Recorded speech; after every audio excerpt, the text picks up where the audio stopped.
Hello everyone, this is Kurt and Jade and welcome back to our page. And for today's video, naay nang hagdan na mo og adto sa liluan kay nag-crave siya og seafoods. So mo na siya ang akong manghod no, nga gwapa kaayos tanan no. Siya si Casey og iyahang boyfriend nga si Kurt Chaka. So no, the same sila og name aning Kurt no, muro man sila kambal good. So di ba tanawa sila pareha sila gapurong. Ang isa nag-pink, ang usa ga blue. Ay, before day ko makalimot, kuyog sa dining Chaka di ay mo ni si Zaria Chaka, akong Chaka nga manghod. Karon padung day mi ana sa Liluan Seafood Market. Located di ay ni siya sa Purok, Kamote 1, Bonbon, Katarman, Liluan, Cebu. Iba, gi-memorize ang address.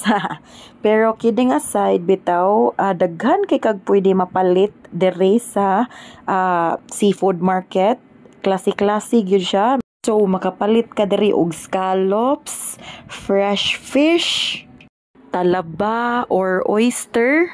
Makapalit sad ka dere og swaki. Samot nagnindot ang panahon.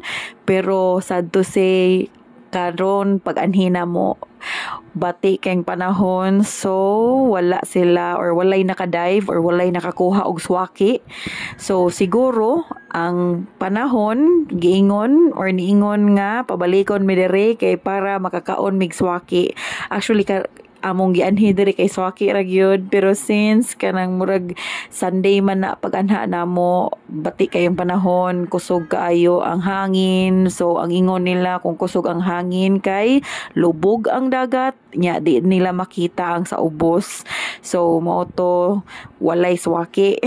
Pero na ako na swaki sa ganina or before mi naabot man mi dira mga 3:30 siguro sa kadlawon. O guys, naasa day silay lechon diri, makapalit jud og lechon. Nag-crave sad mi og lechon. Actually namalit mig lechon. Katong first nga tindahan bag-o pa gyud si ate nag-open, so gasige pa siya hiwa-hiwa unya since gigutom na mi tanan, gigutom na mi. Ngita na lang mi og lain nga tindahan or lechonan or nang maligyag lechon. Nakakita mi nila ate, sakto sa jud kaayo nga pagtilaw gyud namo sa lechon, grabe jud kayo kahumok. So ganahan kay ko do ang iyahang lechon or iyahang panit kay dili na jud kay siya crispy, however okay ra gihapon kay humok kaayo ang iyahang unod. By the way, naa-day ni sila'y entrance no? Na sila'y entrance per head nga 5 pesos ra gyud. Ikasulod ni mo dere. So naay parkinganan nga para sa motor nga tag 20. Kung naa kay motor, libre na ang imuhang entrance fee. Pero mobayad kag 20 pesos para sa parking fee. Kung muanhi di ay mo nga nakasakyanan mo, pwede rasad pero naa ang parkinganan sa gawas. Wala na ko kapangutan na kung pila ang ilahang parking, pero feel na ko naragyod below ragyod 50 pesos. Naaray mga parkinganan sa gawas nga maglakaw na lang mo padung sa sulod kay ang makasulod ra kay motor ragyod ug tao. And guys, take note, every Saturday ni ug Sunday ang market mag-open. Ayaw mo og adto og weekdays kay wala joy mag-open. Diba? Sigtok-tuga o kag manok, leche. So kasagaran mag-open or nanay manindaan ni alauna sa kadlawon. So pwede ra gyud mo kayo mumuanhi mga 2:00 or 3:00 kay para ma-enjoy ninyo ang mga fresh nga mga tinda. Pero hinoon pwede ra gyud gihapon mo manhi 4:00 or 5:00, wala jay problema. Pero grabe na kaayo kadaghan ang mga tao ana. And actually pwede ra gyud kaayo mo maligo sa dagat kay since ni entrance fee man mo og 5 pesos kay tan-awa ning usa diri naligo gyud siya, wala gyud niya gipalampas ang dagat. Very bugnaw kayo na kay kadlawon pag gyud kaayos tanang dako and kusog kaayo ang hangin. And kung kabantay mo, wala nakaabot sa akong tuhod. Wala nagpungko ra na si Zaria diha. Pero wala mo gud ako siya gipaadto yun sa layo kay mahadlok ko. Kay grabe kaayo ka kusog kaayo ang bawd. So diha alamis kilid-kilid din taon. At least nalingaw sa siya og ligo-ligo. Bahalag ngit-ngit pa. And actually guys, kami tanan, first time na mo ni kaon og oyster. So mo ni ang mga reaction, na mo nga ni kaon og oyster.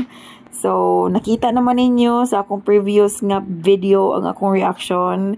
Actually, second time to na akong try. Ang first try na ko giluwa na ko kay gipaitan man ko nya mo to second try to na ko and na okay na murag tamis na sa akong panamati. And si Kurt, murag curious sa siya sa iyahang talaba. So, lamian daw kuno siya. And guys, naaday sila table nga paabangan. 150 ang per table. And then ang chairs kay tag 10 pesos each.